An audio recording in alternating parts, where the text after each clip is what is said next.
Olá, bom dia, boa tarde ou boa noite, onde quer que esteja no mundo. Aqui estou mais uma vez com vocês nestas conversas com o mundo. Hoje para vos vir falar de algo realmente atómico. Hoje vim falar nem só do projeto Manhattan, que foi o projeto responsável por criar a primeira bomba atómica, mas das suas razões e de um pouco do que é o mundo nuclear, para melhor podermos compreender e enquadrar o que é o armamento nuclear e as suas razões de existir e quais as suas possibilidades de nos poder destruir. Em 1938, dois físicos nazistas estavam perto de descobrir o que poderia ter feito Adolf Hitler, o vencedor da Segunda Guerra Mundial. Dois químicos alemães, Atom Am e Fritz Strassmann, compreenderam através do bombardeamento de um átomo de urânio que o núcleo podia através de uma fisão, criar um subproduto que é conhecido como bárium e que libertaria enormes quantidades de energia.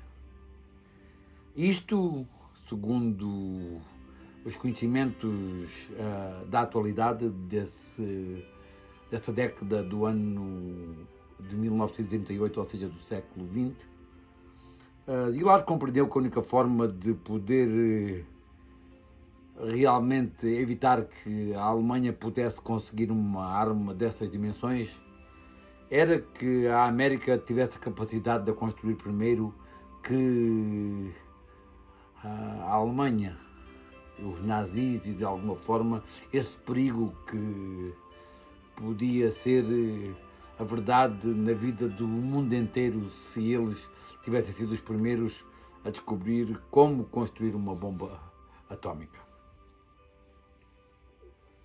Uma coisa é certo, e devemos compreender isto bastante importantemente. Nessa altura, esse Gillard teve a capacidade de escrever uma carta ao presidente na altura, que era o Franklin Roosevelt, com a assinatura de Albert Einstein, em que de alguma forma diziam que era necessário desenvolver um projeto para sermos os primeiros no mundo a poder criar uma bomba atómica, se fosse possível, e que isso pudesse ser levado a efeito. E uma coisa é certa, o presidente Truman, nessa altura, o presidente Roosevelt, Franklin Roosevelt, deu autorização para que de alguma forma se criasse esse projeto chamado e conhecido hoje como todos como o Projeto Manhattan. Esse Projeto Manhattan foi-lhe dado o nome Manhattan para de alguma forma tirar qualquer visibilidade para o mundo do que é que poderia estar a passar num projeto em Manhattan. Nessa Broadway, no número 127 e no andar 18 desse prédio, onde foi criado o maior projeto alguma vez desenvolvido pela América, que foi a criação da bomba atómica. E sem dúvida, para que isso fosse possível, foram precisas encontrar as pessoas certas, com o conhecimento certo e que de alguma forma tivessem a capacidade científica e o conhecimento e também de alguma forma os meios para conseguir construir. Realmente não foi fácil. Conseguir isso foi realmente um projeto extraordinário. E de aí vieram muitas descobertas que vieram beneficiar o mundo em que vivemos hoje, sem dúvida, através do desenvolvimento científico necessário para criar uma bomba atómica. Esse projeto foi desenvolvido numa área do Novo México chamado Los Alamos. Los Alamos fica numa área entre o Arizona, entre o Texas abaixo e a Califórnia a oeste. É uma área desértica e era o sítio ideal para poder criar um projeto que não tivesse aos olhos daqueles que pudessem, aos olhos dos curiosos, como assim quer dizer, os olhos daqueles que pudessem ter a curiosidade de querer saber o que é que estava ali a passar. Então eles adquiriram esses terrenos todos e criaram um projeto que deu origem ao que todos nós conhecemos como as bombas atómicas. Foi preciso fazer o impossível possível. Nessa altura e nesse projeto, apenas 6 pessoas tinham completamente conhecimento daquilo que estava a passar nesse projeto. Todo o resto das pessoas trabalhavam compartilhadamente, quer dizer, o colega que estava ao teu lado não sabia aquilo que estavas a fazer aqui deste lado. E tu não sabias o que é que o teu colega estava a fazer, embora todos estivessem a trabalhar para o mesmo objetivo, nenhum de verdade tinha conhecimento do que é que o outro estava a fazer. Estes projetos altamente sofisticados necessitam de alguma forma deste género de compartilhamento ou de alguma forma de compartimentos de áreas específicas onde cada um desenvolve o conhecimento que tem e aí mostra. E de alguma forma de aí consegue fazer com que consiga atingir os objetivos que quer. E quando se junta todo o conhecimento de todos desenvolvidos, consegue-se atingir o objetivo que se pretende. Se olharmos um pouco para aquilo que aconteceu aí, nesse programa, esse programa trouxe o desenvolvimento daquilo que hoje nós conhecemos como a chamada bomba atómica. Não as bombas termonucleares, nem bombas de hidrogênio, que isso vieram muito mais tarde, posteriormente. Mas uma coisa é certa. Aí foram feitos os primeiros testes daquilo que nós conhecemos como é a bomba atómica e que de alguma forma veio mudar o mundo através do seu primeiro lançamento na Segunda Guerra Mundial. Nesse projeto que era liderado por Mr. Richard Groves, havia sem dúvida o objetivo de poder criar a capacidade de criar uma bomba que pudesse parar a Segunda Guerra Mundial de uma forma decisiva.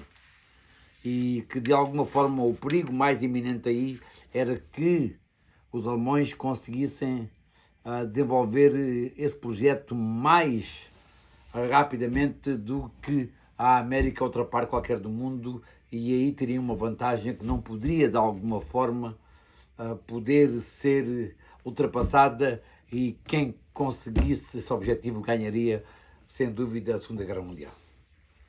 Por isso o presidente Franklin Roosevelt deu uma prioridade extraordinária e foi necessário 2 bilhões de dólares nesse tempo, que equivaleria talvez hoje a mais de 140 bilhões de dólares para desenvolver aquilo que nós hoje conhecemos como foi a primeira bomba atómica, o Little Boy, a primeira, que foi lançada em Hiroshima, infelizmente no dia 5 de agosto às 8h45 da manhã. E depois, sem dúvida, o Fat Man, que foi de alguma forma mandada para a cidade de Nagasaki, porque em princípio a cidade que era para ser bombardeada, derivada das condições climatéricas que aí estavam, que era Sakura, não foi possível a efetuação desse bombardeamento, e então o avião desviou-se e acabou por deixar o Fat Man, que era uma bomba já com 18 a 20 megatons, não com 15 megatons como foi a primeira, que foi o Little Boy, lançado pelo esse avião chamado Enola Gay, sobre Hiroshima às 8h45 da manhã do dia 5 de agosto. E no dia 8 de agosto de 1945 foi lançada a segunda bomba sobre Nagasaki, com 18 a 20 kilotons. Ninguém sabe ao certo realmente se foi 18 ou se foram 20, porque nessa altura não havia as condições nem as capacidades de ser feito as medidas necessárias para saber qual a medida exata de yield, ou quer dizer, do seu poder explosivo em termos de toneladas de TNT. Porque um megaton, um quiloton quer dizer 1 milhão de toneladas de TNT, quer dizer 1000 toneladas de TNT. 1000 toneladas, enquanto que o megaton é 1 milhão de toneladas. Mais tarde, desenvolveram-se outras armas, não atómicas, mas termonucleares, as chamadas bombas de hidrogênio, as chamadas termonucleares, que atingiram ordens dos megatons em várias medidas. Houve bombas 3 e até 4.000 vezes superior àquelas que foram lançadas sobre Hiroshima nesse dia triste de 5 de agosto de 1945. Mas, sem dúvida, Mr. Truman, que foi o presidente que deu a ordem, ou não deu a ordem, porque de verdade há aqui uma controvérsia brutal nesse sentido. Há quem acredite que Truman nunca deu a ordem, que as diretivas militares era para usar o que era necessário para poder parar o Japão. Por isso há quem duvide que o presidente Truman tenha sido quem deu a ordem para poder lançar esta primeira arma. Mas sem dúvida a segunda foi ele quem deu a ordem. A história talvez não possa dizer isso de uma forma afirmativa, mas sem dúvida eu acredito que a segunda bomba lançada sobre Hiroshima foi sem dúvida ordenada pelo presidente Truman. Isto foi não em agosto 8, mas em agosto 9, que era para ter sido mandada sobre Kokura, mas derivado às condições climatéricas, eles tiveram que mudar a direção do avião e acabaram por deixar a bomba sobre Nagasaki, onde morreram 70 mil pessoas, quer dizer. Embora na primeira bomba, que era muito mais pequena, quer dizer, eram apenas 15 quilotons.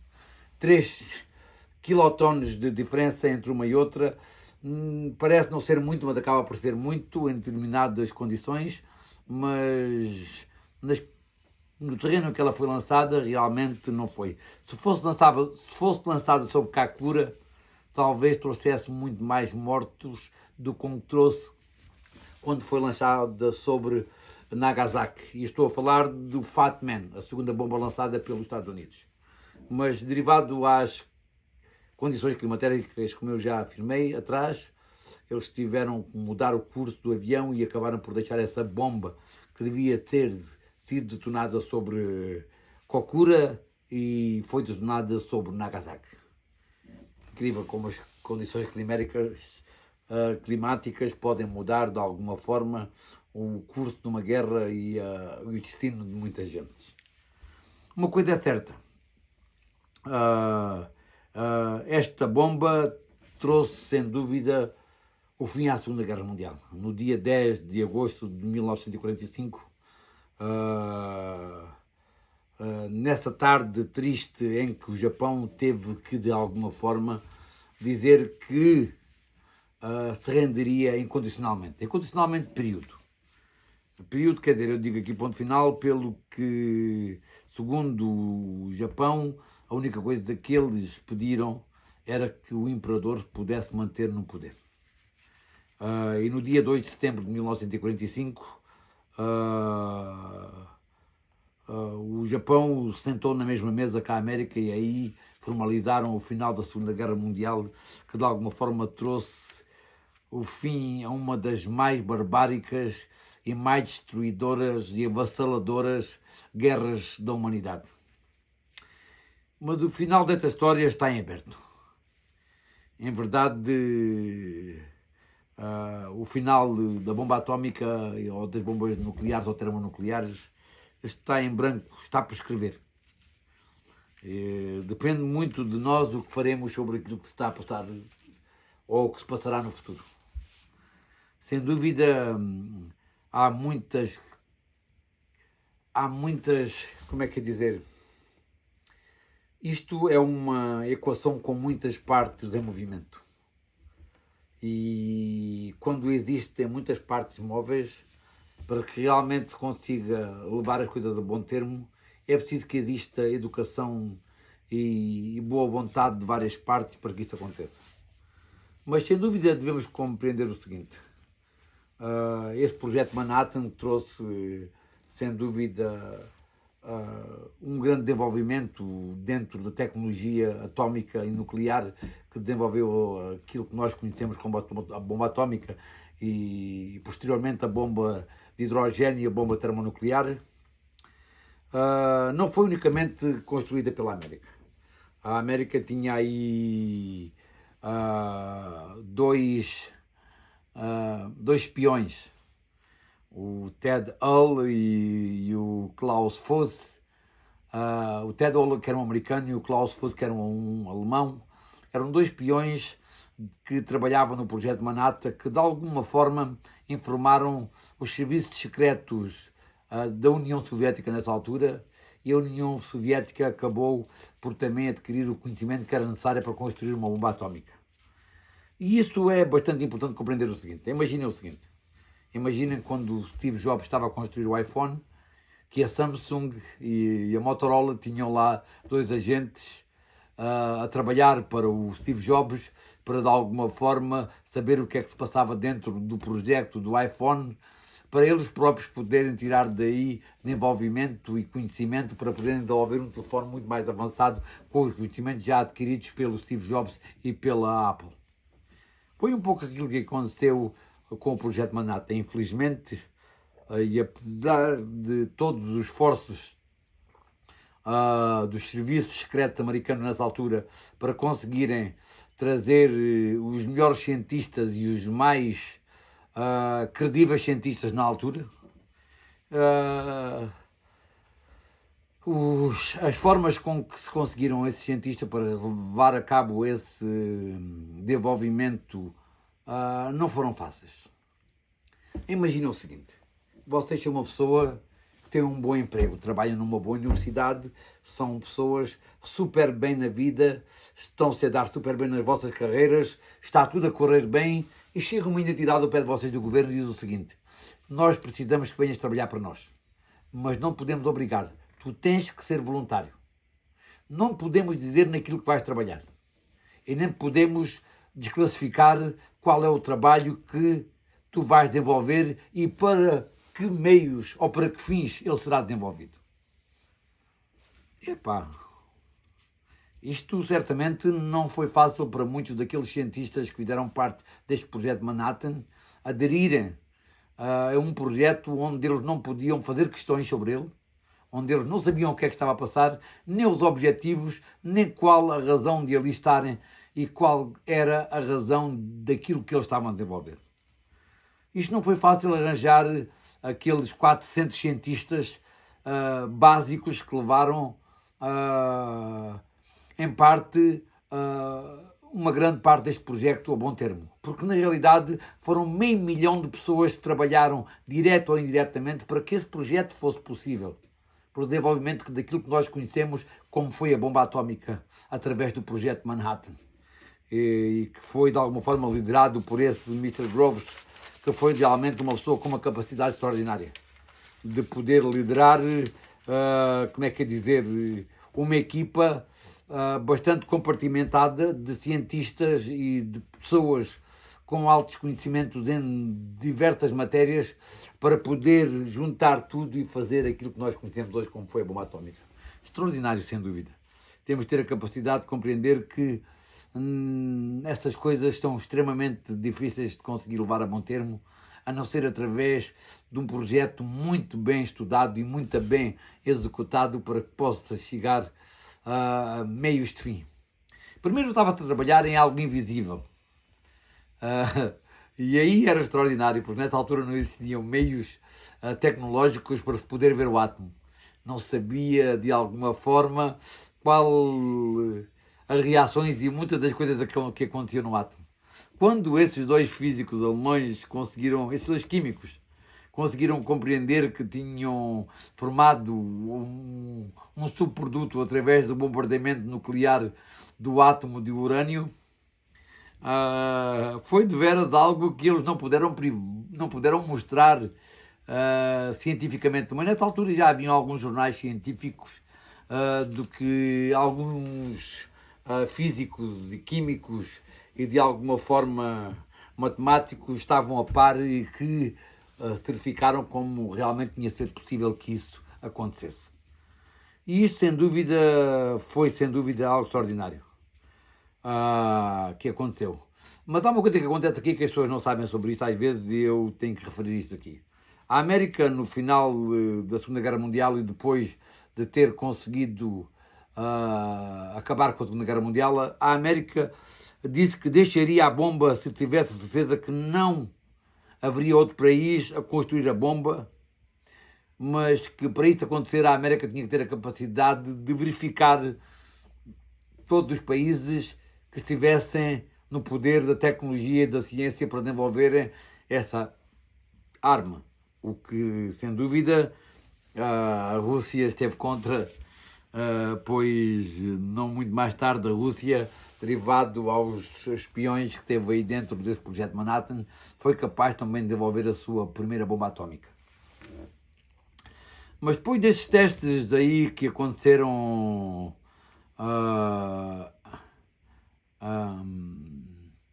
o primeiro teste que aconteceu foi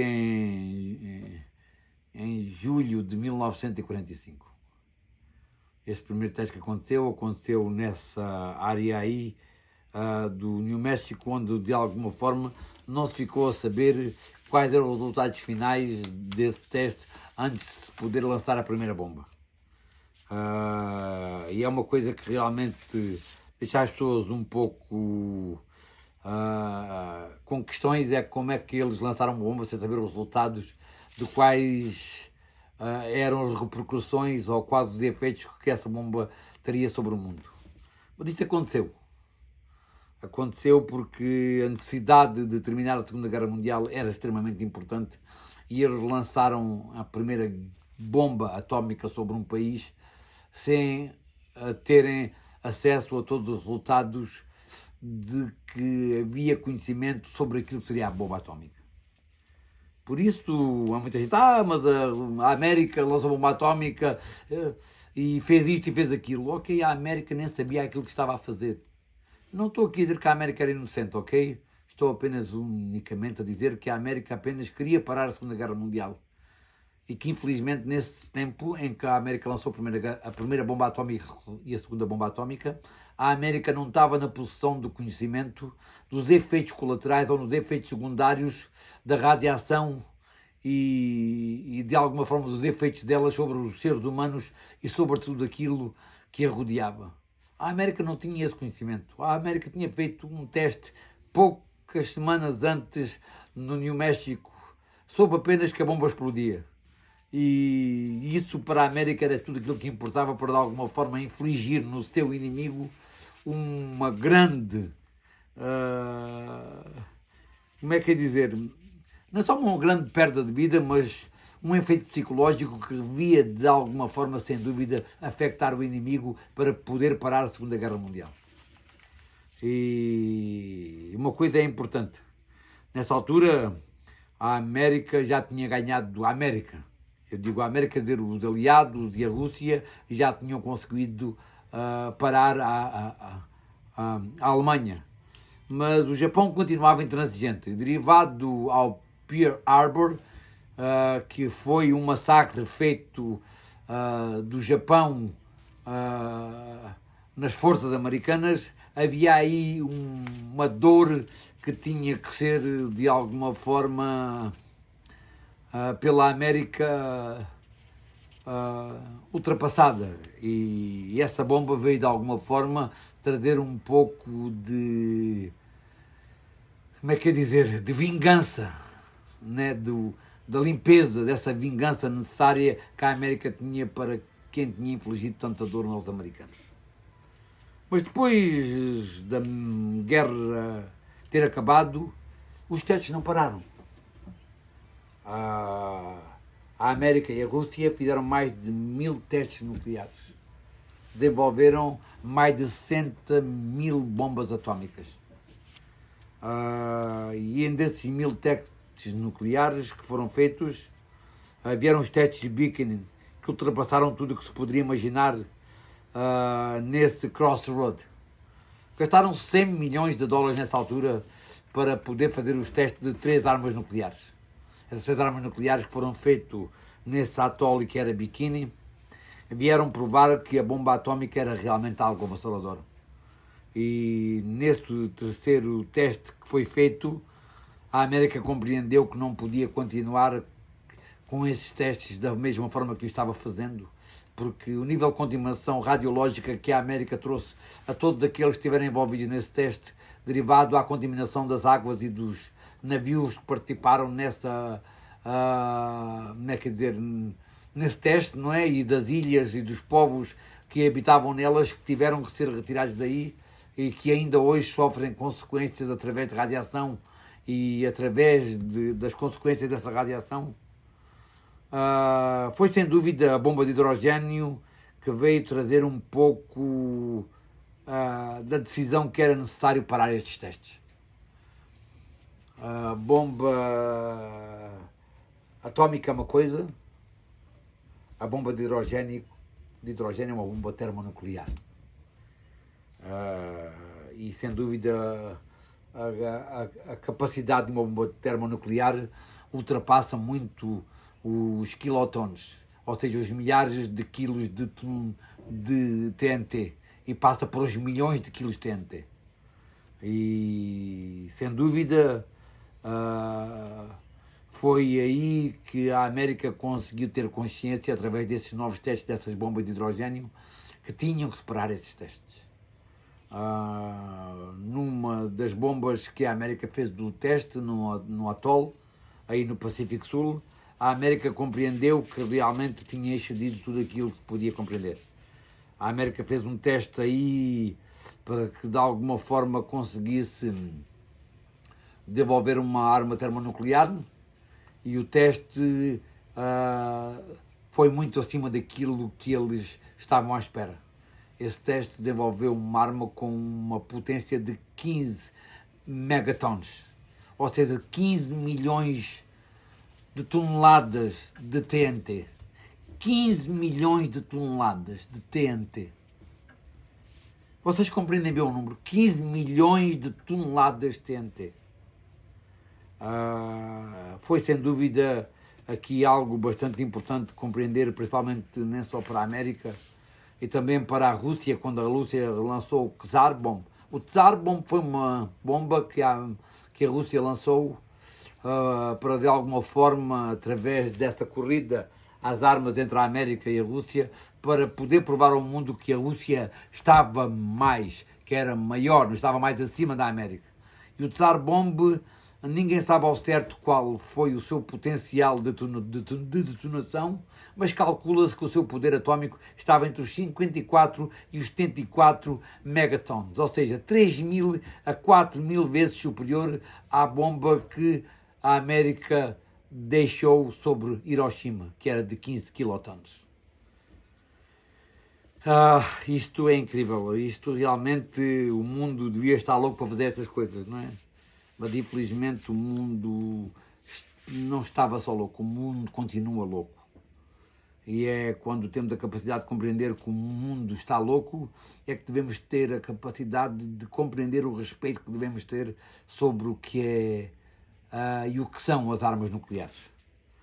A bomba de hidrogênio, de alguma forma, veio trazer ao mundo um novo desenvolvimento no conhecimento da era atómica, no desenvolvimento de armas com potências de destruição massiva como nunca tinham sido vistas. O perigo do comunismo fez com que a América continuasse nesse processo de desenvolver armas que pudessem de alguma forma fazer face às bombas que a Rússia estava a desenvolver. Porque o comunismo, segundo Truman, era uma ameaça brutal contra aquilo que nós conhecíamos como era a democracia no mundo. E então aí entrou-se numa corrida no bloco oeste e oeste sobre a quem tinha arma maior ou quem estava mais preparado para poder vencer o outro lado. Isto desencadeou, sem dúvida, uma das maiores corridas ao armamento alguma vez já vista no mundo. Nem só entre a América e a União Soviética, nessa altura, que era a União Soviética, não era somente a Rússia, era a União das Repúblicas Soviéticas, tinham feito parte do Acordo de Khrushchev, onde estava também a Polónia nessa altura, onde estava vários países que hoje já não fazem parte daquilo que nós conhecemos como Rússia, mas nessa altura eram conhecidos como a União Soviética e o USSR. O que é certo é o seguinte, o mundo mudou desde então, o mundo mudou brutalmente. O que manteve o mundo em paz durante o desenvolvimento e o crescimento da era nuclear foi o chamado MAD, Mutual Assured Destruction, ou seja, destruição assegurada de ti, se tu me destruires a mim. MAD quer dizer mutual, assegurada destruição, destruição assegurada mutualmente, quer dizer, se tu me destruires a mim, serás destruído, e se eu destruir a ti, serei destruído. E foi este balanço que de alguma forma manteve a América e a Rússia num balanço de paz quente, embora lhe chamassem Guerra Fria. Eu acredito que não teve nada de frio, muito pelo contrário, houve muitas áreas quentes, nem só na Baía dos Porcos ou na Bay of Pigs de 1963, em que a Rússia e Nikita Khrushchev tentou pôr essas armas nucleares aí na ilha de Cuba, e que de alguma forma John F. Kennedy teve a capacidade de ter o sangue frio e anunciar que não ia ceder o privilégio à Rússia de ter armas aqui no quintal dos Estados Unidos. Foi sem dúvida aí que John F. Kennedy teve a capacidade de mostrar ao mundo que era um homem às direitas, um presidente que teve a capacidade de poder gerir uma crise que podia ter gerado a Terceira Guerra Mundial e o Holocausto Nuclear, o fim do mundo. Ele teve a capacidade de ter uma conversa com Nikita Khrushchev, e aí foi pela primeira vez estabelecida a chamada linha vermelha, o telefone vermelho entre as duas partes, e foi aí que eles conseguiram chegar a um acordo de a Rússia tirar os mísseis de Cuba e, no silêncio, a América, sem dizer nada a ninguém, nesse acordo um pouco em silêncio, tirar os mísseis que a América tinha posto aí na Turquia. Claro que isto não se falou desta forma, mas foi aquilo que Nikita Khrushchev exigiu do presidente John F. Kennedy para poder tirar os mísseis de Cuba. Foi realmente uma tensão brutal. Sem dúvida, a América e a Rússia estiveram perto de uma terceira guerra mundial, de desencadear uma terceira guerra mundial, ou seja, um holocausto que desse ao fim ao mundo inteiro. E digo isto pelo seguinte: se nós devemos compreendermos aquilo que aconteceu somente em Chernobyl. Em Chernobyl isto aconteceu nos anos 80 e ainda hoje ninguém consegue viver nessa área sem atingir níveis de radiação que de alguma forma sejam mortais. Pode ir aí por algum tempo fazer umas filmagens ou fazer alguma coisa, mas tem que sair daí imediatamente, porque os níveis de RANDS, que são de alguma forma as unidades que medem a atividade radiativa que existe nesta área, que de alguma forma estão acima ainda dos níveis considerados seguros para um ser humano viver aí. Por isso é Chernobyl, e toda a área de Chernobyl continua desabitada depois desse desastre incrível, onde houve um incidente ou um acidente num dos seus reatores que produzia energia elétrica nessa central elétrica na Ucrânia, que é Chernobyl. Algo bastante importante a saber é o seguinte: para aqueles que aí desse lado quiserem saber o que é que há a fazer num caso destes, há várias coisas que se podem fazer para se protegermos de uma eventualidade de uma guerra nuclear ou da eventualidade para aqueles que vivem perto de centrais nucleares, como eu. Eu tenho aqui 3 centrais nucleares muito perto de mim. Uma delas está aqui a cerca de 20 km de mim. Uma coisa que é importante ter, sem dúvida, são chamadas, como é que é dizer, comprimidos de iodine. Iodine são os comprimidos que se tomam para poder saturar a glândula da tiroide de iodine, para evitar que o iodine radioativo que é lançado pelas armas nucleares ou pelas ogivas nucleares ou por, de alguma forma, as plantas nucleares que desenvolvem energia nuclear, poderem saturar a glândula e aí desenvolverem o câncer ou a deterioração das glândulas da tiroide. Para além disso, é recomendável que as pessoas tenham água filtrada em casa e que de alguma forma tenham um lugar onde ela não possa ser afetada por radiação. Outro caso bastante importante, e se puderem ter, são as máscaras NBQR ou BRQ, são as máscaras com a capacidade de filtrar partículas nucleares, biológicas, químicas e radiológicas, para poder de alguma forma sobreviver a uma catástrofe sem sair de casa.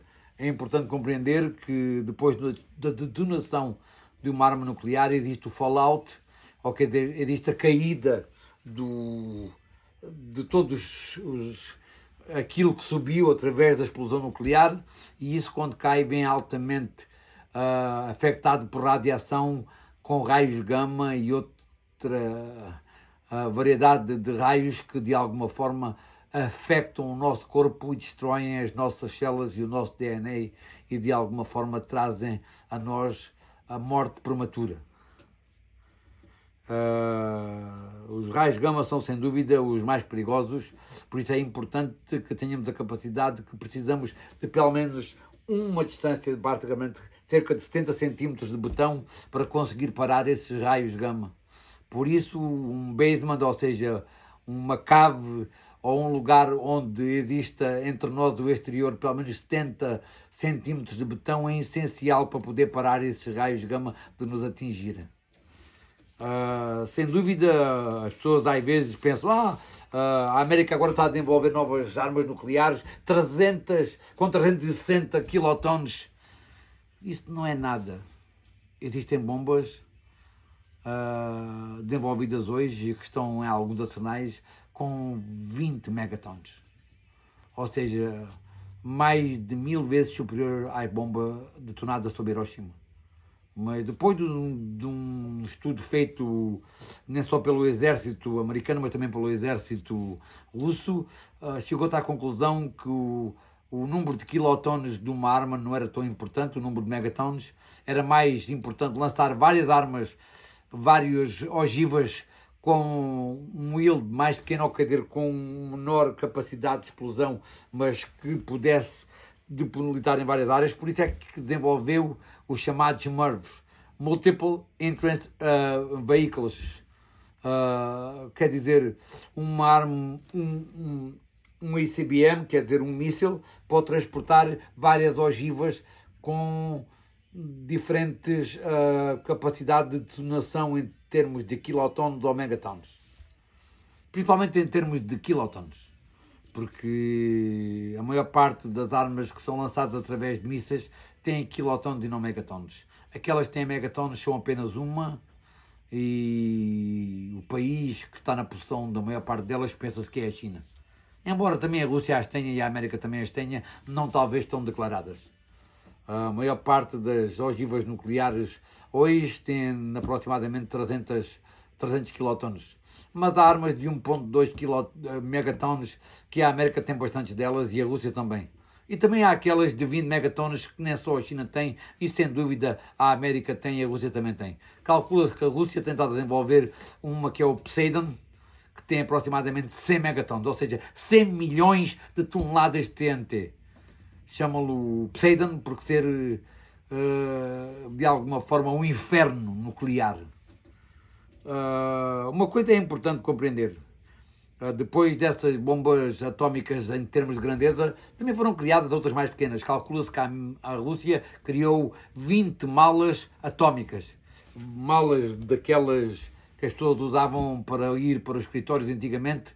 Calcula-se que a Rússia desenvolveu 20 bombas nucleares do tamanho de uma mala de negócios que podiam ser transportadas por aquele lugar. Houve inclusive a concepção de criar bombas atómicas do tamanho de uma granada. Não se levou esse projeto à execução porque calculou-se que isso seria sem dúvida um genocídio, um homicídio, ou quer dizer, a pessoa que ia lançar sabia que a partir daqui ia morrer. Por isso foi a razão porque essa arma não foi desenvolvida, mas hoje em dia existe a tecnologia para conseguir construir bombas nucleares do tamanho de uma granada de mão. Uma coisa é certa, sem dúvida a América continua com o seu arsenal territorial, os chamados Minutemen, continua com o seu chamado tridente, ou seja, os três braços da capacidade nuclear, que é a capacidade nuclear através de mísseis intercontinentais, através de aviões carregando essas armas e através também dos submarinos. Mas a América não é o único país com essa capacidade. A Rússia também tem essa capacidade e, sem dúvida, a China também terá essa capacidade.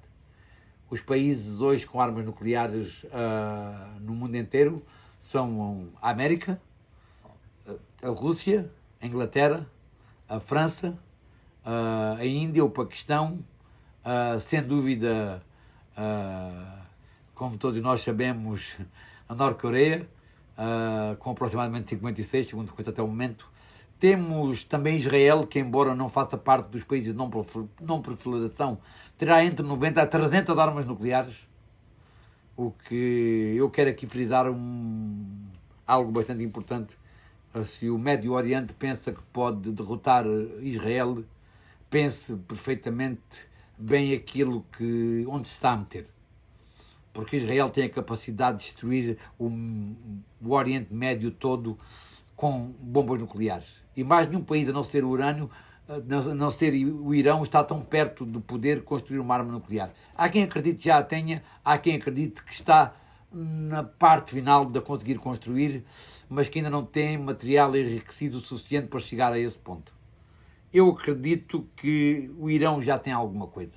E se não tem por desenvolvimento próprio, tem por tecnologia ou por condições criadas nem sei pela Norte-Coreia ou talvez até pela Rússia.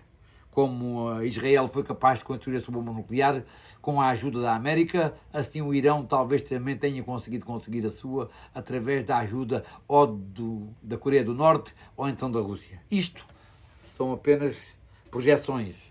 Não estou aqui a predizer nada, não sou nenhum profeta, não tenho conhecimento de nada, não estou a criar teorias da conspiração, estou unicamente a dizer que é uma possibilidade. É uma possibilidade que eu acredito bastante possível, derivado à conjectura em que estamos a viver.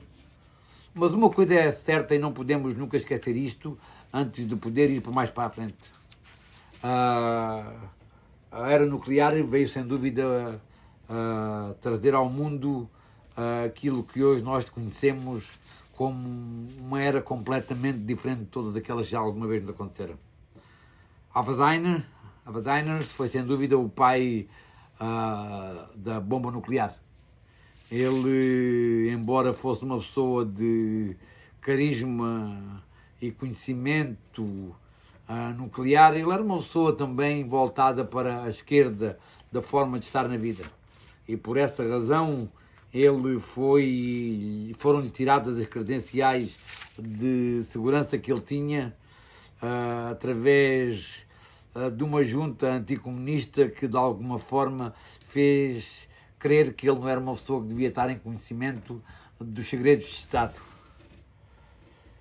O que é certo é o seguinte: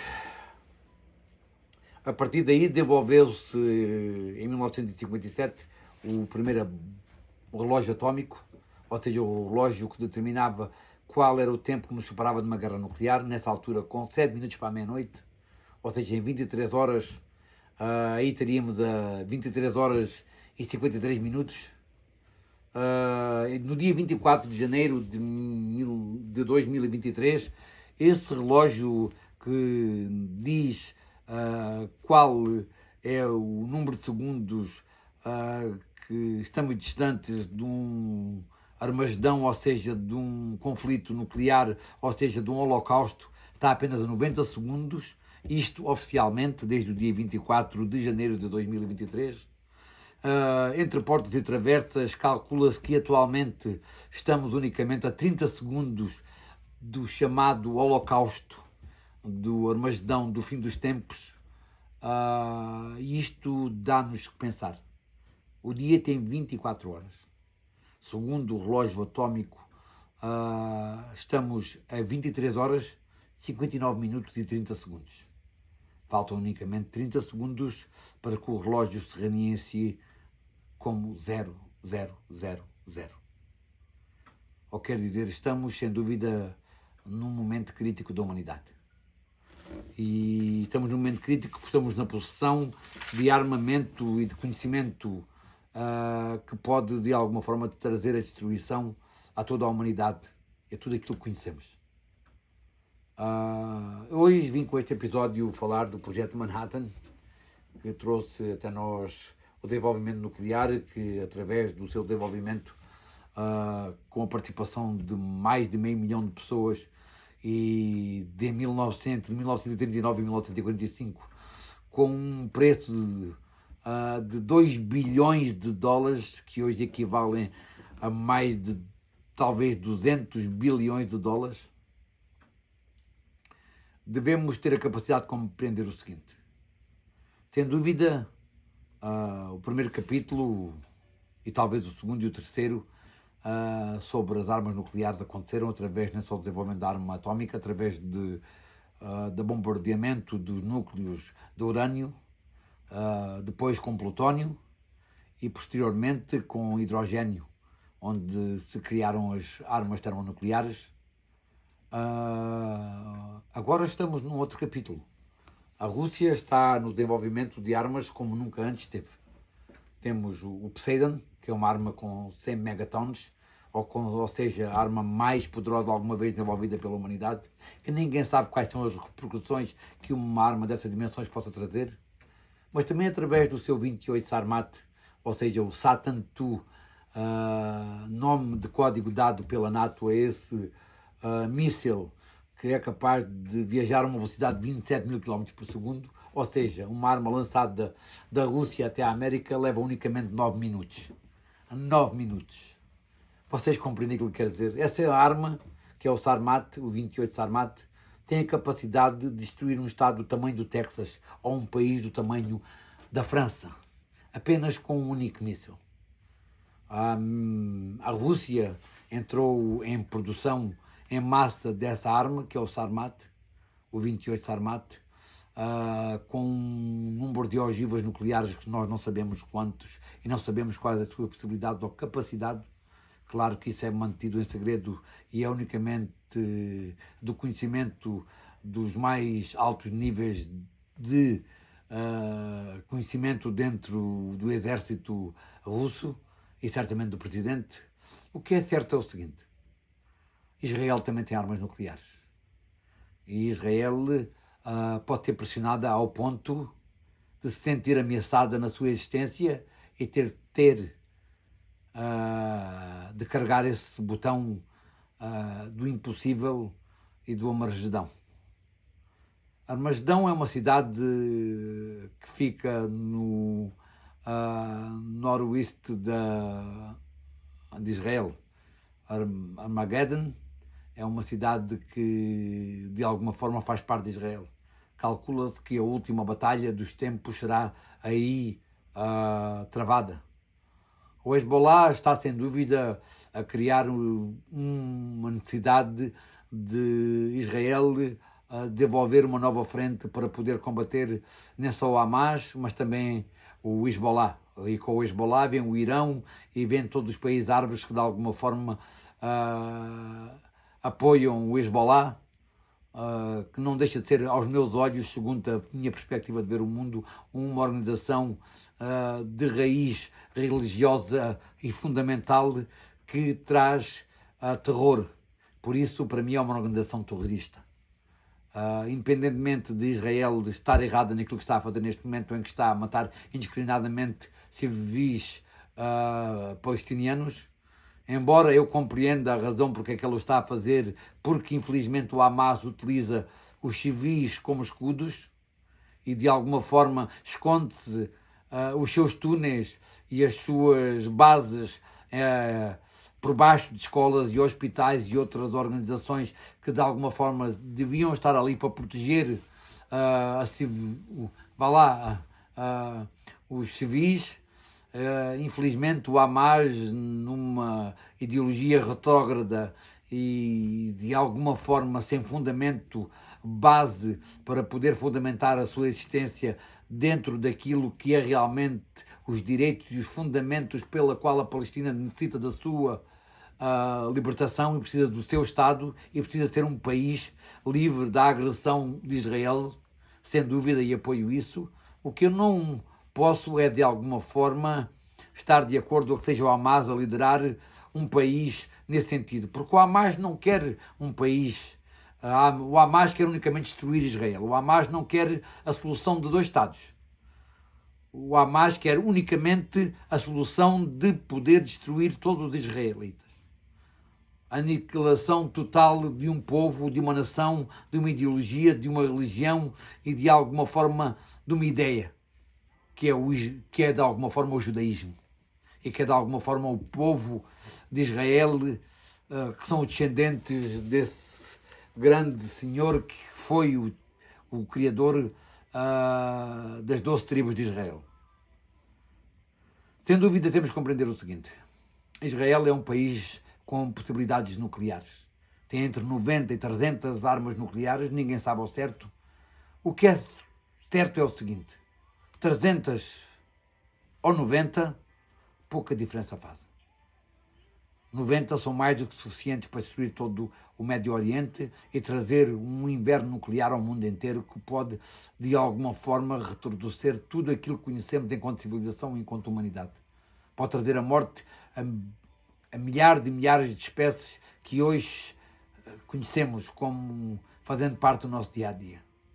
Temos de ter a capacidade de compreender que não é, de alguma forma, através de guerra que se pode atingir a paz. Penso que é essencial que Israel pare com estes ataques indiscriminados e penso que é essencial que a comunidade internacional diga ao Hamas que não é possível que ele continue a existir. Só aí poderá existir uma paz. Sem a destruição total do Hamas, Israel não vai parar. E sem a destruição total de Israel, o Hamas não vai parar. Onde é que queremos aqui chegar? O que é que estamos aqui a defender? É a Palestina ou é o Hamas? Estamos a defender a Palestina e eu defendo a Palestina. A Palestina tem direito à sua existência e a viver em paz num território que seja seu, sem interferência de um país, seja ele qual for, seja ele Israel, seja ele o Egito, seja ele a Jordânia, seja ele a Cisjordânia, o Irão, o Iraque, seja ele qual for o país. E nós, quando eu digo nós, o mundo, temos tentado ajudar, sem dúvida, a Palestina a poder sobreviver a esta crise brutal que tem existido na Palestina desde que Israel começou a ocupar os seus territórios. Mas não podemos tolerar a existência de um grupo terrorista como é o Hamas. Porque este grupo terrorista não quer o bem de ninguém. Ele não se importa quantos palestinianos ou quantos israelitas morram, desde que os seus objetivos sejam atingidos.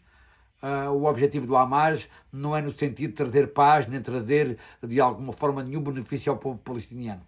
O único objetivo do Hamas, que é suportado principalmente pelo Irão e pelos radicais que financiam essa organização, é a destruição e a aniquilação total de um povo e de uma nação. Não. Isso não poderá acontecer. Não poderá acontecer e nunca vai acontecer porque Israel tem armas nucleares. E em caso de Israel se sentir ameaçada, o mundo inteiro sofrerá consequências que o mundo inteiro nunca antes teve a capacidade de pensar sobre elas. Por isso, quando alguém pensa que o mundo árabe vai se juntar todo e vai destruir Israel, não.